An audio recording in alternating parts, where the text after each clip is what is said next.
오늘은 창세기 우리 말씀으로 다시 돌아오게 됐는데요.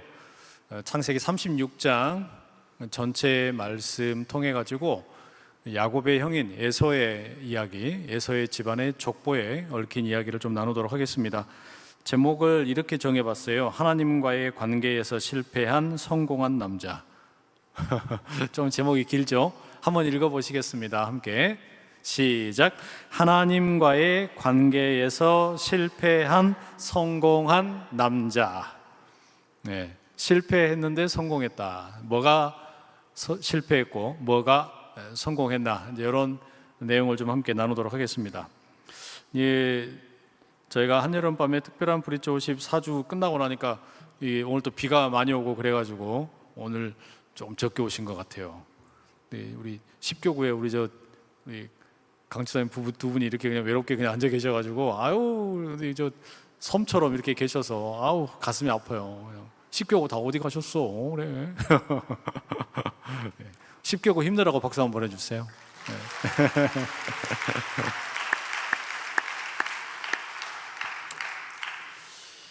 여러분, 우리가 이런저런 사정으로 납골묘에 가는 경우들이 종종 있잖아요. 그 납골묘에 가면 저는 그 안장되어 있는 분들, 그 자그마한 공간에 이제 이 납골함에 담겨가지고 많은 분들이 안치가 되어 있는데, 거기 가보면은 그 공간에 사랑하는 어머니, 소중한 아버지, 누군가의 딸 또는 아들, 그와 같은 이제 사진들도 있고 이름이 있고, 그리고 언제 태어나서 언제 죽었는가, 그런 그 흔적들이 이렇게 남아 있지 않습니까? 살아있을 동안에는 주변에 있는 사람들에게 큰 의미였을 텐데, 죽음을 맞고 난 이후에는 그 조그만한 공간, 그리고 사람들의 기억 속에만 남아있게 되죠. 가끔씩은 그런 공동묘지나 또는 그 납골 공원, 묘원 이런 데 가보는 것도 좀 도움이 되는 것 같아요. 언젠가는 저와 여러분 모두가 다 바로 그런 자리로 들어가야 되잖아요. 태어나는 것은 순서가 있지만 또 하나님 나라로 가는 것은 이 순서가 없습니다. 과연 우리는 그런 이제 순간을 맞이하게 되었을 때, 우리의 그게 이제 요즘엔 매장을 잘 안 하지만 매장이 되었든 아니면 납골로 이렇게 이제 화장한 이후에 어떤 자리에 들어가게 되든 어떤 사람으로 기억되면 좋으시겠어요? 거기에 뭔가 메모가 남겨져 있다면, 또는 사진이 하나 남겨진다면 뭐라고 이 메모나 또는 기억 속에 남겨지면 좋겠습니까? 참, 인생이라고 하는 게 이 시계는 계속 돌고 있잖아요. 근데 이게 불가능한 게 하나 있습니다. 이 시간이 돌아가는데 일시정지 버튼이 없어요. 그죠? 일시정지를 할 수가 없습니다. 유튜브를 보다가 그때는 우리가 여러분 놓치면은 그냥 10초 뒤로, 20초 뒤로, 또는 30초, 1분 쫙 뒤로 당겨가지고 놓쳤던 거 다시 볼 수도 있고, 만약에 너무 지루하다 싶으면 그냥 10초 막 그냥 빠르게 재생을 시킬 수도 있고, 때로는 잠깐 멈춰놓고 나서 다른 일 하다가 다시 돌아와서 그 영상을 우리가 볼 수도 있어요. 그런데 우리 삶이라고 하는 것은 그렇지가 않잖아요. 이거는 시계가 정해진 대로 계속 째깍 돌아갑니다. 멈출 수가 없어요. 절대로 멈춰지지가 않는 겁니다. 저는 오늘 이 창세기 36장에 이름이 쭉 나오는데 다 읽지는 않았지만 예서라고 하는 한 사람의 집안의 족보가 쭉 소개가 되는 거예요. 그러니까 이 집안의 족보가 소개되는데 이게 마치 뭐와 같냐라면 가족묘원 또는 납골묘, 납골당에 들어갔는데 예서 집안의 사람들이 지금 납골묘에 쫙 진열이 되어 있는 거예요. 예서에서부터 시작해가지고 이름이 쭉 진열이 되는 겁니다. 사실 여러분, 솔직히 말해가지고 창세기 36장의 내용을 누가 자세히 읽겠어요?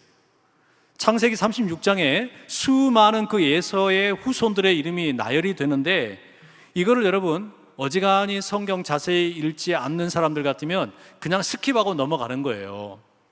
읽다가도 창세기 36장 이런 내용 만나게 되면 어떻게 되는 거예요? 그냥 지나가기 쉽단 말이에요. 창세기 37장 요셉 이야기로 뛰어가기가 쉽습니다. 그런데 이 장을 묵상을 하다 보면 말씀드린 것처럼 이게 마치 공동묘지 또는 납골묘에 들어가가지고 그대로 다 안장이 되어 있는 그 사람들의 납골함을 보고 있는 것 같습니다. 사실 여러분, 에서는 당시 사회 기준으로 보면 아주 성공한 사람이었습니다. 재정적으로도 성공을 했고요. 뿐만 아니라 한 왕조, 한 나라의 이제 시조가 되고 수많은 통치자들, 왕들의 아버지, 그러니까 건국의 아버지가 되는 셈입니다. 이 세상에 사는 동안에 상당히 출세했고 이름도 날렸고 그리고 수많은 사람들에게 존경받는 그런 사람이었어요. 그런데 에서의 이야기에는 이면이 있습니다. 그렇게 화려하고 또 재정적으로 풍성하고 이름을 날렸지만 그는 하나님과의 관계에서 비참하게 실패를 하게 됩니다. 그러니까 창세기 36장의 이야기는 결국에 우리에게 무언가를 들려주는데, 그게 뭐냐면 37장 1절에 시작이 되는 야곱의 이야기와 36장에 담겨있는 에서의 족보 이야기를 대조시키고 있는 거예요. 37장 1절에 이렇게 표현이 되어 있습니다. 야곱이 가나안 땅 곧 그의 아버지가 거류하던 땅에 거주하였으니. 야곱은 물론 식구들이 많기는 했지만 그러나 100명이 되지 않는 그 정도의 식솔들을 거느리고 아버지가 거류하던 땅, 거류한다라는 말은 나그네로 있다는 이야기죠. 이삭이 살던 땅에 나그네로 살고 있습니다. 자기 땅이 없는 거예요. 유목민으로 살고 있는 겁니다. 반면에 에서의 이야기, 오늘 36장의 내용을 가만히 들여다보게 되면 에서는 에돔 땅을 정복을 하게 되고 하나의 왕조를 이루게 되고 수많은 왕들이 에서로부터 나오게 되는 겁니다. 그러면 똑같은 아버지 밑에서 에서라고 하는 아들과 야곱이라고 하는 아들이 이렇게 나오게 되었는데 이 둘이 지금 처해 있는 형편이 완전히 다른 거예요. 에서는 당대의 아주 유명한 족장이 된 셈이고 야곱과 그의 후손들은 별 볼 일 없이 나그네로 살아갑니다. 그리고 조금 더 시간이 지나면 에서의 자손들은 이제는 한 나라를 이루게 되고 왕들이 됩니다. 반면에 야곱의 후손들은 이집트의 노예로 살아가게 되는 거예요. 결국에 여러분, 우리는 이 에서의 인생길과 야곱의 인생길이 36장을 중심으로 그리고 37장부터 펼쳐지는 이야기로 대조를 이루고 있는데, 여기서 우리에게는 어찌 보면 두 가지 갈림길을 제시하고 있는 거예요. 넌 어디로 갈래? 너는 어느 쪽으로 가겠느냐라고 하나님께서는 지금 말씀을 하시는 겁니다. 하나는 세상적으로 볼 때 아주 성공적인, 그리고 출세하고 돈도 많이 벌고 수많은 권력을 누리는 그런 길로 가는 아주 빠른 길이 있고요. 또 하나는 야곱이 걸어갔던 아주 느리게, 그리고 실패도 많고 문제도 많고 뜻대로 되지 않는 그런 길이 있는 거예요. 이 도대체가 무언가가 명확하게 길이 제시되지를 않는 겁니다. 자, 이런 가운데 결국에 36장의 이야기는 당연히 야곱의 이야기를 이제 37장에서부터 더 드러나게, 말하자면 야곱의 12아들들, 그 중에서도 요셉의 이야기를 창세기 50장까지 쭉 밀고 나갈 건데, 그러면 여러분 우리에게 묻는 거예요. 그 야곱의 이야기를 이제 들려주기 전에 당신은 에서가 살았던 이 길을 따라가겠느냐, 아니면 야곱이 또 그의 아들인 요셉이 하나님과 함께 걸어갔던 길을 걸어가겠느냐, 이 이야기하는 겁니다.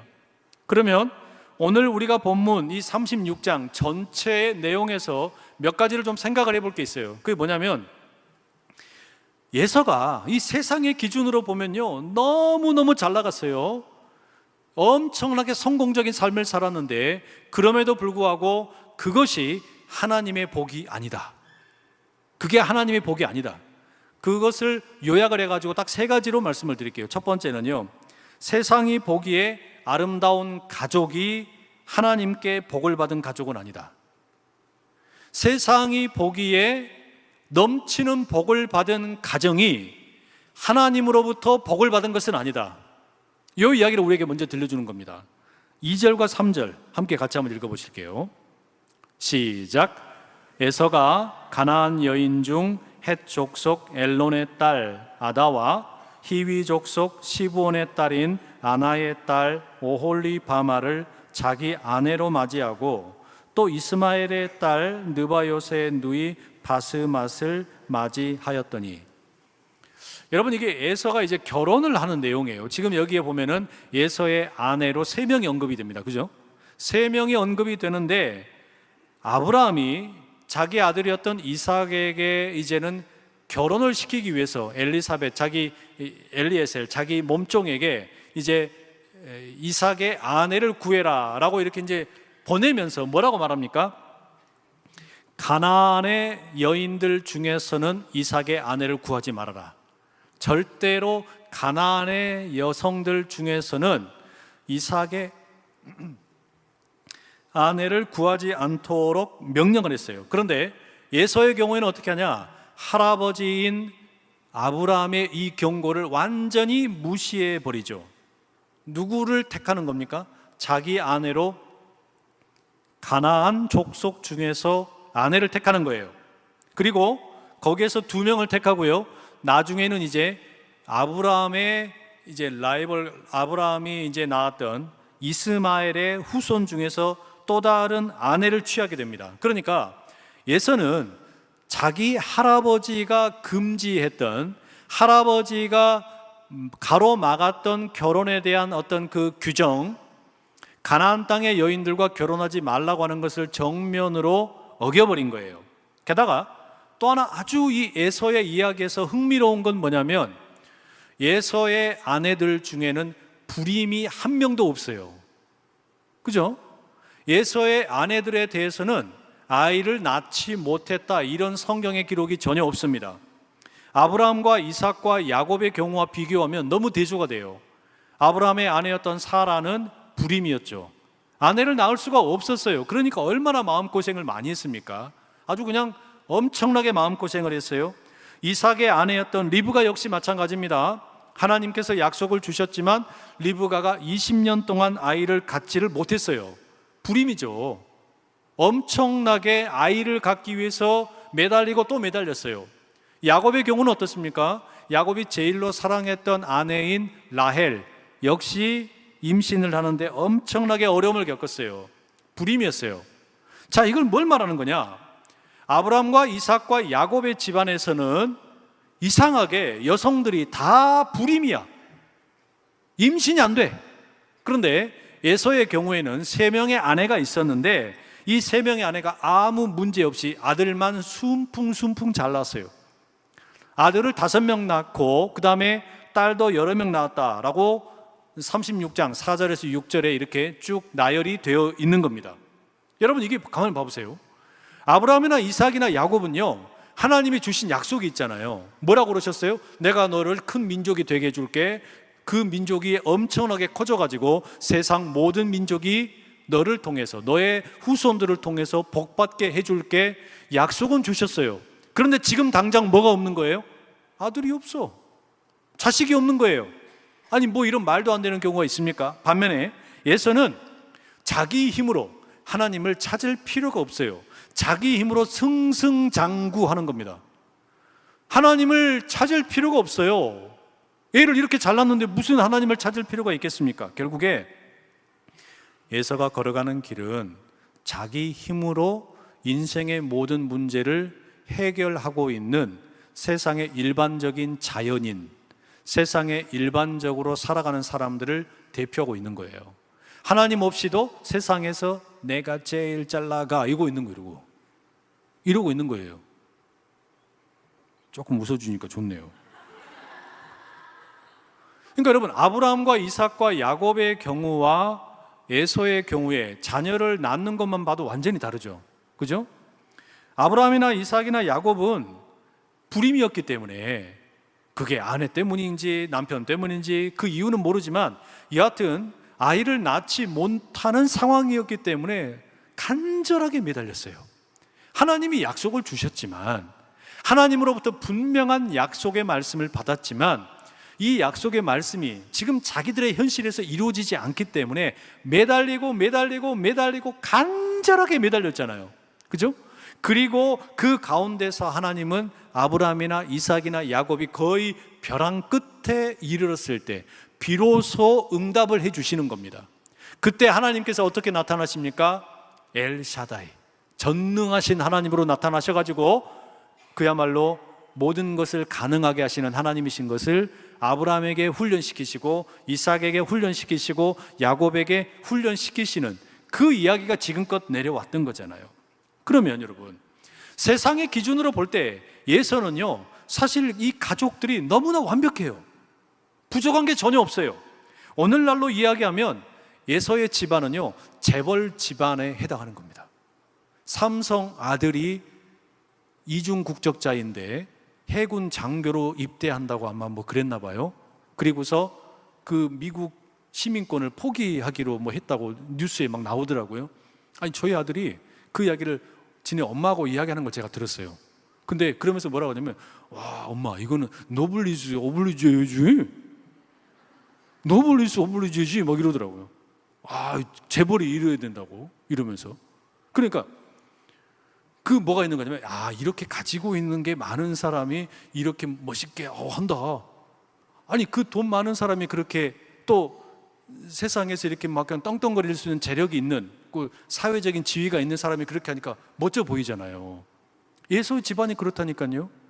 재정적으로 엄청나게 부자입니다. 그리고 이제 이 집안이 왕조를 이루게 되고 왕들이 나오게 되고, 뭐가 부족하겠어요? 아무런 부족할 게 없는 거예요. 그런데 이렇게 세상에 보기에 너무나 완벽한 가족인데 그것이 곧 하나님의 복은 아니란 이야기예요. 왜요? 에서의 가정에 나오는 여인들의 이름을 보면, 그리고 이제 그 뒤에 나오는 총 한 80여 명의 이름이 나옵니다. 에서 집안의 족보의 이름이 다 세보면 주주주주쭉 나오는데, 여기에 보면 조금 희한한 게 있어요. 그게 뭐냐면, 처음에 에서가 결혼을 할 때 여성들의 이름이 26장 34절에 나오는데요. 거기에 보면 에서가 누구랑 결혼하냐면 헷 족속 부에리의 딸 유딧, 헷 족속 엘론의 딸 바스맛, 요 두 명이랑 결혼을 합니다. 그 다음에 28장 9절에 가면 이스마엘의 딸이고 느바요의 누이인 마할랏을 아내로 추가했다라고 기록이 돼 있어요. 그런데 36장을 읽어보면 2절과 3절에 이 여성들의 이름이 바뀌어져 나와 있습니다. 여성들의 이름이 바뀌었어요. 그래가지고 뭐라고 되어 있냐면 바스맛은 아다라고 되어 있고, 마할랏은 바스맛이라고 되어 있고, 유딧은 오홀리바마라고 되어 있어요. 그러니까 이게 아버지 이름하고 그 딸이 이름이 앞에 나오는 내용하고 일치가 안 되는 겁니다. 이게 여러분 뭐 왜 이렇게 되었을까? 쉽게 생각을 하면 구약의 이 고대 사람들이 종종 이름을 바꾸는 경우들이 있었잖아요. 그죠? 야곱도 뭐가 됐어요? 이스라엘이 됐잖아요. 아브라함이 아브라함이 됐잖아요. 사레가 사라가 됐잖아요. 그러니까 그런 맥락에서 보면 아마 이 여성들도, 에서의 이 세 명의 여성들도 뭔가 인생의 변화가 일어나가지고 이름이 바뀐 거예요. 그죠? 이름이 바뀌긴 바뀌었는데, 그러면 그들은 무슨 이유로 바뀌었냐? 이게 중요한 거잖아요. 뭐 때문에 바뀌었냐? 이름의 뜻을 보면 그 바뀐 이름을 우리가 짐작을 할 수 있게 되는데, 바스맛은 원래 의미가 뭐냐면 향기로운 사람이에요. 그러니까 아마도 향수를 좋아했던 것 같아요. 샤넬 넘버 5 뭐 이렇게 된 거예요. 네? 그런데 이 바스맛의 이름이 나중에는 아다라고 바뀌게 됩니다. 아다는 장식이란 뜻이 있어요. 장식. 그러니까 이 여성은 본래는 향수를 좋아했는데 나중에는 금고리, 금목걸이, 막 반지 이런 것들을 좋아하게 됐다. 그런 해석을 할 수 있다. 그 다음에 또 마할랏이라는 이름이 있는데, 마할랏은 음악적인 사람 뭐 이런 뜻이에요. 그러니까 음악을 좋아했던 것 같아요. 음악을. 그런데 이 마할랏이 뭐로 바뀌어요? 바스맛으로 바뀌어요. 아까 바스맛이 뭐였어요? 샤넬 넘버 5 향수를 좋아하는 거예요. 음악을 좋아했던 여성이 나중에 뭔가 이제 향수에 꽂힌 거예요. 그 다음에 유딧은 칭찬받는 사람 뭐 이런 뜻인데, 이 이름이 오홀리바마라고 나와요. 키가 크다는 뜻이에요. 장대하다. 자, 그러면 여기도 어찌 보면 이제 아마 어린 때에 결혼을 했다가 이제는 이 에서하고 결혼한 이후에 아마 키가 그 뒤에 아마 길쭉하게 커버린 것 같아요. 그러니까 아마 처음에는 6등신이었는데 8등신으로 바뀌었다. 그래서 이름을 오홀리바마 이렇게 바꾸게 된 거예요. 그럼 여러분, 여기에는 다 뭐가 담겨 있는 거냐면 뭐 향수가 되었든 뭐 장식품이 되었든 키가 커졌든 이게 다 뭡니까? 외적으로 드러나는 것들이잖아요. 외적으로 또는 자기가 좋아하는 선호하는 것들이 바뀐 거예요. 결국에 예서의 집안에 그 81명 정도 되는데 이 이름에 담겨 있는 뜻은 대부분이 다 뭐냐면 외적인 것을 드러내는 겁니다. 이 사람의 생김새, 아니면 이 사람이 좋아하는 거, 이런 걸, 물론 우리가 알고 있는 어떤 신앙적인 뜻이 담겨 있는 경우 한 2개 정도 있기는 있어요. 아주 드물게 있기는 있어요. 근데 이것도 우상을 숭배하는 이름하고 거의 똑같이 사용이 되는 겁니다. 결국에 요약을 하면 예서의 집안은요, 일단 돈 잘 벌어, 나중에 이제 왕조를 이루니까 권력도 가지고 있어, 거기에다가 외모도 출중하다 이 말이에요. 잘생겼다 이 말이죠. 그러니까 뭐 거기다가 뭐 부림이 있습니까? 얘도 잘나? 무슨 뭐가 부족해? 부족한 게 당대 사회로 기준으로 보면 부족한 게 눈꼽만큼도 없는 거예요. 너무너무 성공적이고 사람들이 보기에 너무나 매력적인데, 그런데 뭐가 문제냐? 하나님에 대한 신앙 고백이 없어요. 하나님에 대한 신앙 고백이 없어요. 그러니까 이거는 뭐예요? 제일 커다란 문제이고 실패가 되는 겁니다. 제가 가만히 생각해 보니까 앞으로 한국 교회, 그러니까 이 교회는 계속해서 가족 종교화 되기가 쉬워요. 전도는 쉽지 않고, 이제 그러니까 아버지, 어머니가 신앙을 가지고 있던 자녀들이 교회를 다니게 되고 그들의 자녀들이 교회를 나오게 되고 이렇게 될 가능성이 높아요. 이미 그렇게 된 이 측면이 꽤 많습니다. 그러니까 가족 종교화 된다라고 하는 게 코로나 이전부터 많은 사람들의 입에서 회자가 되었어요. 그러면 여러분, 우리가 우리 자녀들에게 신앙을 잘 물려주는 게 너무너무 중요하잖아요. 그런데 우리가 그냥 솔직하게 이야기를 해서 자녀들에게 신앙 교육을 시키는 것과 입시 준비를 시키는 것 중에서 어떤 게 더 중점적인 겁니까? 당연히 입시잖아요. 아이들이 어떻게 하면 세상에서 성공할 수 있을까? 이거를 안내해 주는 게 너무 중요하다고 생각이 되니까 어떻게 하면 우리 아이가 내신 등급을 잘 받고 그 다음에 수능 시험을 잘 받고 좋은 대학에 들어가고 출세하고, 이게 대부분의 가정의 제일 중요한 관심사라는 말이에요. 제가 프로야구를 아주 좋아하는데 저는 어릴 때부터 해태 타이거즈 그리고 기아 타이거즈, 저에게는 운명이에요. 너는 내 운명이다. 그냥 이거는 그냥 당연했던 것이고, 이건 어떻게든 저의 몸속의 DNA, 그래서 제 몸에 이 피를 똑 떨어뜨리면 기야 이렇게 떨어지거든요. 믿든가 말든가 하여튼. 그래서 저는 기아가 잘 나가면 그 하루가 기분이 좋고, 기아가 침울하면 저도 같이 침울해지고 막 그런단 말이에요. 근데 요즘에 그래서 기분이 별로 안 좋아요. 뭔 말인지 아시겠죠? 대략적으로 10개 팀 중에서 8등입니다. 이게 말이 됩니까? 성도 여러분, 여러분이 기도를 안 해주셔서 그런 거 아니에요? 뭔가 잘못되어 있단 말이에요. 제가 중보기도부에다가 제목을 올릴까, 성령의 능력으로 기아 선수들이 다 불을 받아서 불방망이 되게 하여 주시옵소서. 아무도 아멘도 안 하네. 여러분, 여튼 저는 그래서 그 기아 타이거즈가 지금 이렇게 성적이 떨어진 걸 보면서 결과만 확인을 해요. 하이라이트도 안 봐요. 보기 싫어서. 왜 부상 선수들이 이렇게 많은지. 분명히 작년에 우승했거든요. 챔피언, 이런 어떤 챔피언의 자존심이 너무 많이 상하고 무너지고 있어요. 근데 더 우리 집안에서 더 큰 일이 뭔지 아십니까? 고등학교 2학년 우리 아들이 한화 이글스를 응원을 하고 있어요. 이건 있을 수가 없는 일이었거든요.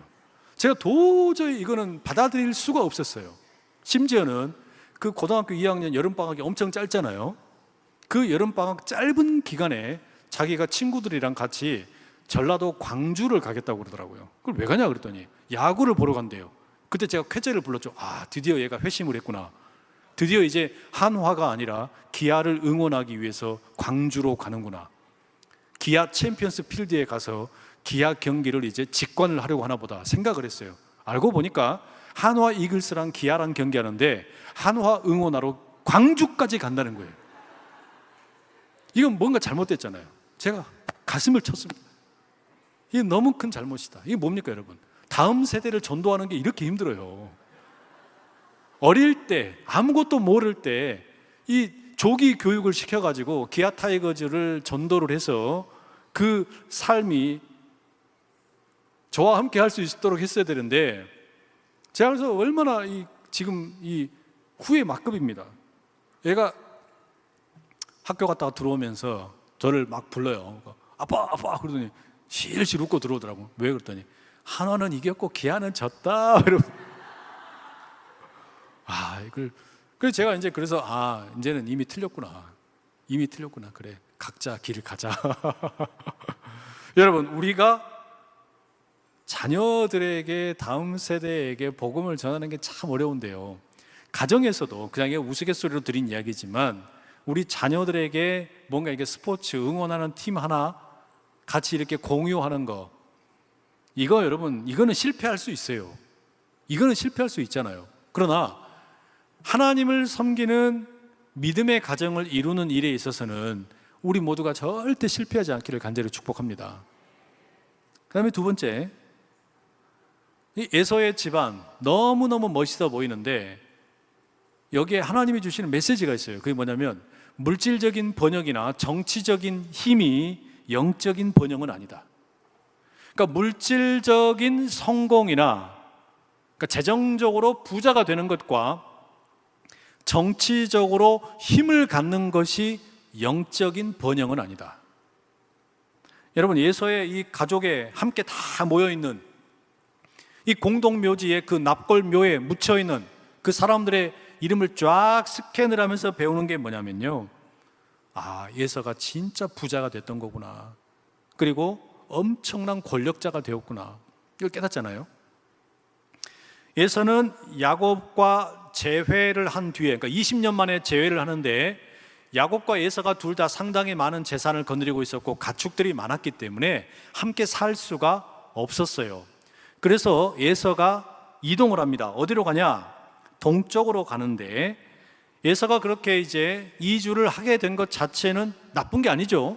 같이 못 살면 당연히 이제 또 다른 길로 어떤 그 거주할 곳을 찾아가는 것은 뭐 얼마든지 있을 수 있는 일입니다.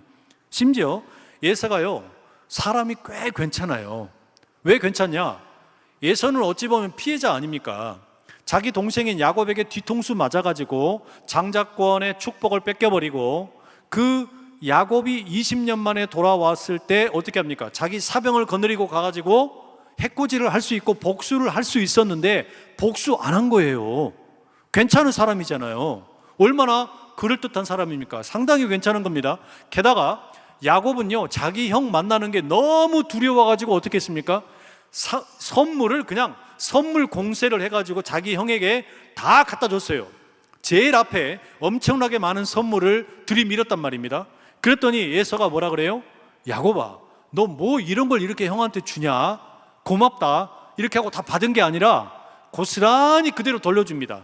난 이런 거 필요 없다.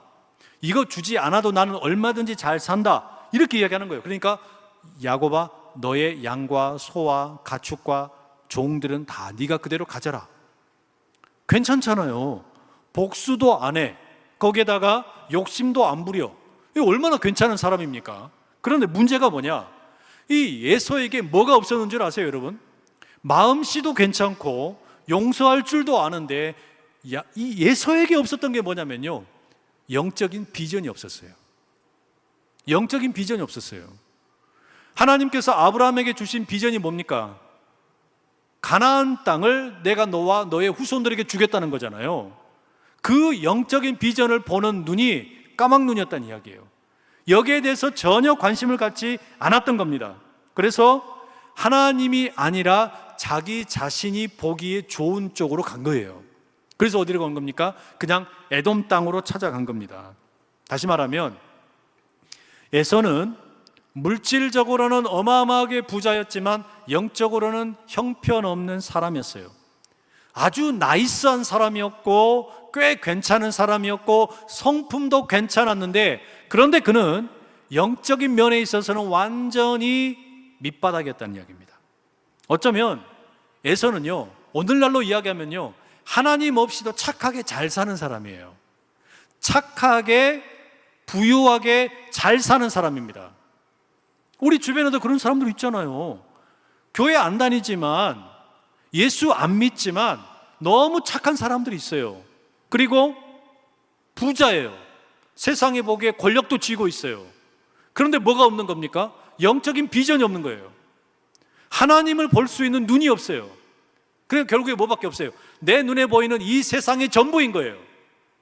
요즘에 여러분, 수많은 사람들이 꿈꾸는 부자가 그런 겁니다. 빌 게이츠가 자기 재산 전부를 어마어마하게 많은 돈을 갖다가 기부했다 그러니까 와, 대단하다. 삼성의 그 자제가 4대가 해군 사관학교로 해군에 가가지고 장교된다 그러니까 와, 대단하다.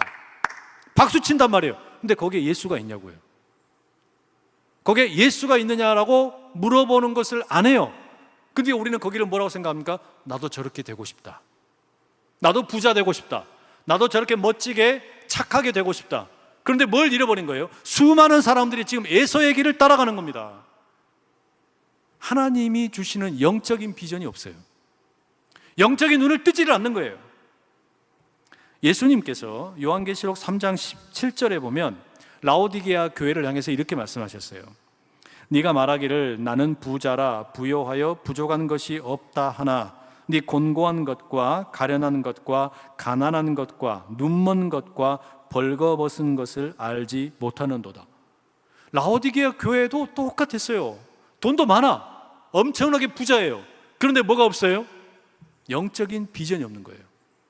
자기가 지금 영적으로 얼마나 헐벗었는지, 하나님이 주시는 비전에 얼마나 눈을 뜨고 있지를 못하는지, 여기에 대해서 전혀 인식을 못하는 겁니다.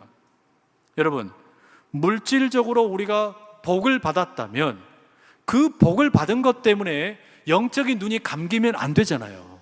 결국에 여러분, 물질적으로 복을 받았다라고 하는 게 영적인 눈을 뜨고 있다는 것, 영적인 비전이 있다라는 것과는 전혀 같지가 않아요.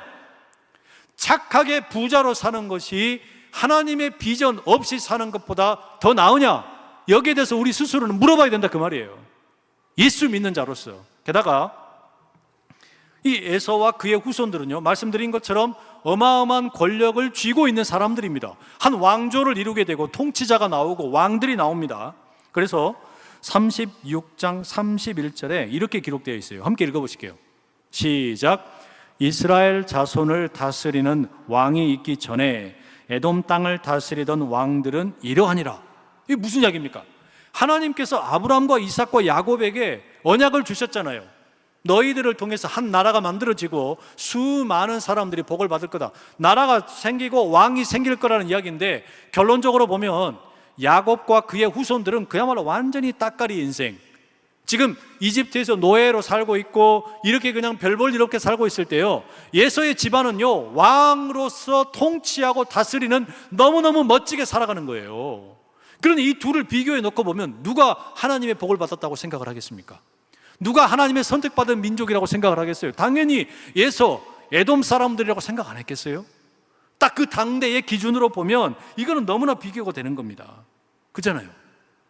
그러니까 아직 그 야곱의 후손들은 아무런 왕도 없고 왕은커녕 노예로 살고 있는데, 에서의 집안은 에돔 땅을 정복을 해가지고 한 나라를 이루고 수많은 왕들이 나와서 그 땅을 지배하고 다스리고 있었단 말이에요. 거기에 비하면 야곱의 집안 사람들 형편은 너무 보잘것없지 않습니까? 그러면 여러분, 사람들이 뭐라고 이야기하겠어요? 야, 에돔 식구들이, 에서의 후손들이 하나님의 복을 받았네. 그리고 에서와 그 에돔의 후손들 뭐라고 말하겠어요? 야곱의 후손들에게 뭐라고 말하겠어요? 너희들의 하나님은 어디 계시냐? 도대체 너희들의 하나님은 어디 계시냐? 너희들의 하나님은 도대체 언제 약속을 이루어 주신다니? 이렇게 놀리지 않겠습니까? 그죠?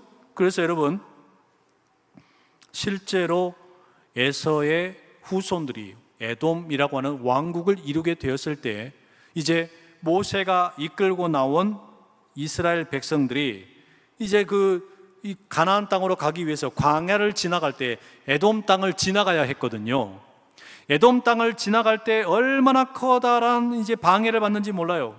우리가 먹을 것과 마실 거 알아서 다 해결할 테니까, 돈을 지불할 테니까 지나가게 해 주십시오. 에돔 땅이 못 지나가게 합니다. 방해를 하는 거예요. 심지어 여러분, 출애굽기 17장에 보면 이스라엘이 아말렉과 전쟁을 하잖아요. 그죠? 그 전쟁에서 이기고 나서 여호와 니시, 이 깃발을 흔들게 되는데, 여호와는 나의 배너다, 이 내용이 나오는데, 그 아말렉이 누군 줄 아세요? 아말렉이 바로 에돔의 손자입니다. 아말렉이 에돔의 손자예요. 그러니까 에서의 손자예요. 에서의 손자로 아말렉이 언급이 되는데, 그 에서의 후손이 결국에 이스라엘하고 대적을 이루게 된다라는 말이에요. 그래서 창세기 36장에 보면 에서를 가리켜서 에돔이라고 표현하는 경우가, 사실은 에서와 에돔은 동격은 아닌데 에서를 가리켜서 계속해서 에돔이다, 에돔이다, 에돔이다 이렇게 반복을 합니다. 그게 뭔 말이겠어요? 하나님의 백성인 야곱의 후손들과 하나님을 버리고 자기들의 힘과 능력으로 재물을 많이 모으고 또 세상의 권력을 누리고 있던 이 에돔 사이의 갈등, 이거를 제대로 보여주기 원하는 겁니다. 결국에 이게 뭘 말하는 거냐? 에서가 세상과 하나님 사이에서 세상을 택한 결과로 저렇게 되었다라고 하는 것을 확인시켜 주려고 하는 거예요. 그러니까 우리가 기억을 해야 되는 게 뭐냐? 물질적인 번영이나 정치적인 권력을 누리는 게 곧 영적인 비전을 받는 것은 아니다. 그리고 그것은 절대로 영적인 번영으로 대치될 수도 없다. 여기 두 번째 내용이에요. 그다음 마지막 세 번째는 뭐냐? 이 에서의 족보의 내용을 가만히 보다 보면 마지막으로 확인하는 게 뭐냐면요, 일시적인 명성이 있을지언정 영원한 것은 아니다. 결국 우리가 이걸 발견을 해요. 일시적으로는 에서의 후손들이, 그 에돔, 그 민족이, 에돔이 나라가 왕조도 이루고 엄청나게 잘 나가는 것 같지만, 그러나 결코 영원하지 않다. 나이스예요. 착하고 부자예요. 하나님 없이, 영적인 비전 없이 잘 살아요. 가족들도 다 잘생기고 집안도 어마어마하게 좋습니다. 그러나 성경 뭐라 그래요? 그거 영원하지 않다. 그거 영원하지 않다. 당대에 보면 에서와 야곱만 딱 같이 놓고 보면 이건 뭐 100% 에서가 잘 나간 거예요. 훨씬 잘 나간 겁니다. 야곱은 이집트에 내려가죠. 그때 몇 명 내려갔어요? 70명 내려갔습니다. 자기 집안 사람들 70명 데리고 이집트에서 이제 살아갑니다. 요셉에게 이제 붙어서 살게 되는데, 에서는 에돔 땅을 정복해가지고 왕조를 이뤘단 말이에요. 모세가 이제 400년 뒤에 이스라엘을 이끌고 나올 때 아까 말씀드렸던 것처럼 에돔 땅을 지나가지를 못합니다. 에돔은 이미 땅도 있고 왕조도 있는데, 그죠? 자, 그런데 그럼 이렇게 끝나냐? 그게 아니란 이야기예요. 세월이 지나고 보니까 결국에 여러분, 에돔과 야곱, 에서와 야곱, 이 둘 사이에 그럼 어떻게 운명이 갈립니까? 에서의 후손들의 그 민족, 나라는 흔적도 없이 사라져 버렸어요. 그러나 지금 우리는 이스라엘의 이름은 여전히 유지되고 있는 걸 압니다. 에돔의 민족, 에서의 후손들이요, 예수 그리스도께서 활동하시던 당시에도 있었습니다.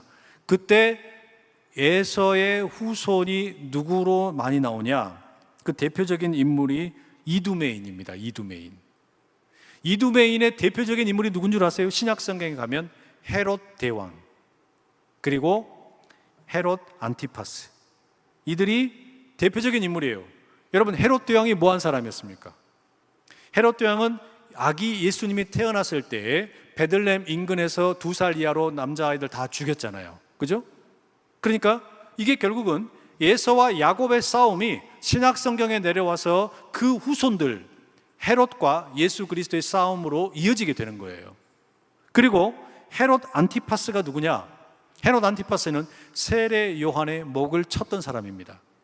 그리고 예수님께서 십자가형을 당하실 때 예수님을 조롱했던 인물이에요. 그런데 그 이후에 어떻게 됩니까? 헤롯이 죽어요. 그리고 그 집안은 다 소멸되어 버린 거예요. 결국에 예서의 집안과 야곱의 집안을 가만히 놓고 보니까 헤롯으로 이어진 예서의 집안은 인류 역사에서 사라져 버렸지만, 하나님께서 아브라함과 이삭과 야곱에게 약속을 하셨던 것처럼 야곱의 후손으로 내려오신 예수 그리스도를 통해 영원한 나라가 세워지게 된 줄로 믿습니다. 이게 하나님의 계획이란 말이에요. 이게 하나님의 너무나 기가 막힌 뜻인 겁니다. 하나님의 편에 서서 나아가는 사람이 결국에는 가장 위대한 나라에 속하게 된다는 이야기예요. 하나님의 편이 당대로도 그렇고 수천 년이 지나서 예수 그리스도 당시에도 너무 비교되게 철저하게 예서의 편이 이기는 것처럼 보였지만, 지나놓고 보니까 성경은 뭐라고 기록을 하고 있는 거예요? 예서의 그 집안과 그 민족은 완전히 내리막길을 걷게 되었고, 하나님의 뜻을 따라서, 하나님의 계획을 따라서, 하나님의 그 신실하심을 따라서 내려왔던 야곱의 후손들이 영적인 이스라엘을 이루게 되고 오늘 우리에게로 이어지고 있는 거예요. 이게 기가 막힌 역사가 되는 거죠. 야곱의 후손이신 예수님은 십자가로 가셨고, 예서의 후손인 헤롯은 호화로운 자기 궁궐에서 사는 것처럼 보냈지만, 그러나 우리 하나님은 역전의 하나님이신 거예요. 그러니 여러분, 우리가 어떻게 받아들여야 되겠습니까? 정말 중요한 것은 결국에 세상의 인정을 받는 게 아니라 우리가 생명의 말씀으로 받아들이는 이 하나님의 말씀에 하나님의 인정을 받는 것인 줄로 믿습니다. 예서를 보면요, 너무 매력적인 거예요. 가정적으로도 너무 매력적이고, 외모적으로도 매력적이고, 재력도 있고, 성격도 좋고, 수많은 사람들에게 아주 나이스하고 너무너무 괜찮은 사람이에요. 그러나 영적인 비전이 없고, 그 영적인 비전이 없기 때문에 하나님에 대해서 까막눈이었던 그 예서의 길은요, 결국에는 이 세상에서 아무런 흔적도 없이 사라져버리게 된 거예요. 하지만 지금 당장은 너무나 질이 멸렬한 것 같고 아무것도 보이지 않는 것 같지만, 그러나 그 하나님의 약속을 부여잡고 불임의 상태로 하나님께 매달리고 또 매달리고 또 매달렸던 그 역사는, 그 후손들은요, 예수 그리스도를 통해 하나님의 가족으로 우뚝 서게 된 줄로 믿습니다. 그러니 여러분, 우리가 어느 길을 선택을 해야 되겠습니까? 며칠 전이었습니다. 9월 2일 날 신문에 보니까 튀르키예 해안에서 14억짜리 아주 호화로운 요트를 이제 업체에서 다 만들어 가지고 진수식을 했습니다. 보통 진수식을 할 때는 샴페인을 가지고서 뱃머리에 딱 부딪힌다 그래요. 그러니까 이게 마치 짠 하는 것처럼 그렇게 하고서 이제 출항을 하는데, 이게 한 26m 정도 되는 상당히 커다란 그리고 좋은 요트였는데요. 출항을 하고 나서 15분 만에 그냥 바다로 가라앉아 버렸어요. 너무 허무하잖아요. 돈을 얼마나 많이 들였겠어요. 14억짜리 비싸잖아요. 그 비싼 거를 만들어 가지고 이제 꿈에 부풀어 가지고, 아싸, 이거 타고 이제 내가 이 바다를 한번 멋지게 항해를 해보자 라고 생각을 하고 출항을 했는데 15분 만에 침몰할지 누가 알았겠어요? 여러분, 우리 인생이 지나놓고 보면은 모든 분들이 다 그 이야기 하시잖아요. 눈 깜짝할 새 지나갔다고. 눈 깜짝할 새 지나간다고 그러지 않습니까? 목요일 날, 우리 교단의 원로 목사님들이 모이시는 모임이 있는데 곽선희 목사님이 오셨어요. 그래, 곽선희 목사님이 우리 시니어 예배 개강을 할 때 설교를 하신 겁니다.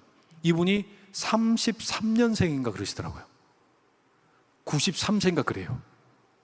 그런데 지금도 직접 운전을 하고 다니세요. 와, 기가 막히시더라고요. 목소리도 얼마나 쩌렁쩌렁 하신지. 와.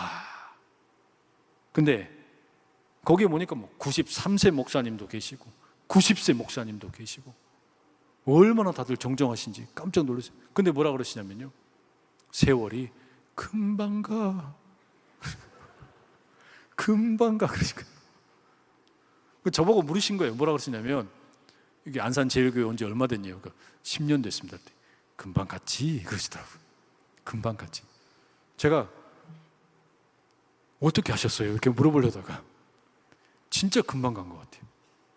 얼마 전에 어느 권사님이 그러시더라고요. 제가 그 권사님의 아들을 우리 교회 와가지고 처음 주례를 했거든요. 그러니까 우리 교회 와서 제가 주례를 한 게 그 권사님의 아들 주례한 게 처음이었어요. 근데 이분을 제가 어느 다른 모임에서 만났어요. 근데 그분이 그때 어느 이제 이 여전도회인가 뭐 이렇게 해가지고 총 여전도회 활동을 하셨는데, 그때 그분 말씀이 그래요. 목사님이 그 10년 전에 처음 오실 때 차에서 내릴 때 미소년 같았는데 막 이러시더라고요. 그 말은 뭐예요? 지금은 아니란 이야기잖아요. 지금 쭈글탱탱하다는 거죠. 이제 그러니까 시간이 금방 가잖아요. 15분 만에 침몰해버리는, 어마어마하게 화려하게 만들어가지고 14억짜리 요트를 이제 이걸 내가 한번 즐겨보겠노라고 출항을 시켰는데 15분 만에 침몰해버린다면 여러분, 그런 인생이 무슨 의미가 있겠어요? 마가복음 8장 36절에 예수님께서 이렇게 말씀하셨어요. 사람이 만일 온 천하를 얻고도 자기 목숨을 잃으면 무엇이 유익하리요? 온 천하를 얻고도 자기 목숨을 잃는다면, 너무너무 괜찮은 외모도 있고 재산도 있고 권력도 있고 그리고 성격도 좋아, 얼마나 나이스한지 몰라요. 그냥 뭐 사람들에게 칭찬받고 용서할 줄도 알고 너무너무 괜찮은 사람인데, 근데 뭐가 문제? 영적인 비전이 없어요. 그걸 보고 뭐라고 말씀하세요? 자기 목숨을 잃었다. 여러분, 어떤 선택을 하고 싶으세요? 우리의 인생의 선택, 하나님 없이 세상의 기준으로 성공하고 싶으십니까? 아니면 하나님의 언약을 붙들고 지금 당장 내 눈앞에는 뭐가 명확하게 보이지 않아도 그 주님을 붙들고 가고 싶습니까? 우리가 주님을 붙잡고 달려가는 하나님의 백성 될 수 있기를 축복합니다. 지금 당장 우리 눈에는 보이지 않아도 우리는 그걸 믿고 가는 거예요. 지금 오늘 당장은 불임의 상태여도, 지금 당장은 아브라함이나 이삭과 야곱처럼 왜 내게는 자식이 없냐고, 왜 내게는 뜻대로 이루어지지 않냐고, 왜 내게는 이렇게 문제가 해결되지 않냐고, 그래도 하나님의 신실하심을 붙들고 믿음으로 달려가는 우리 될 수 있기를 간절히 축복합니다. 기도하겠습니다. 사랑하는 하나님 아버지, 오늘 우리가 이 밤에 함께 모여서 주님을 붙들고 나아가기를 다짐하며 말씀을 경청합니다. 에서의 길을 갈 것인지 야곱의 길을 갈 것인지 주님, 우리가 돌아보게 하여 주시옵소서. 하나님 없이 세상에 인정받는 길을 갈 것인지, 하나님을 신실하게 붙들고 나가는 믿음의 길 갈 것인지, 주여, 우리가 온전한 믿음의 길을 택하고 주님 손 꽉 붙잡고 달려가는 하나님의 천국 백성들 다 되게 하여 주시옵소서. 예수님의 이름으로 기도드립니다. 아멘.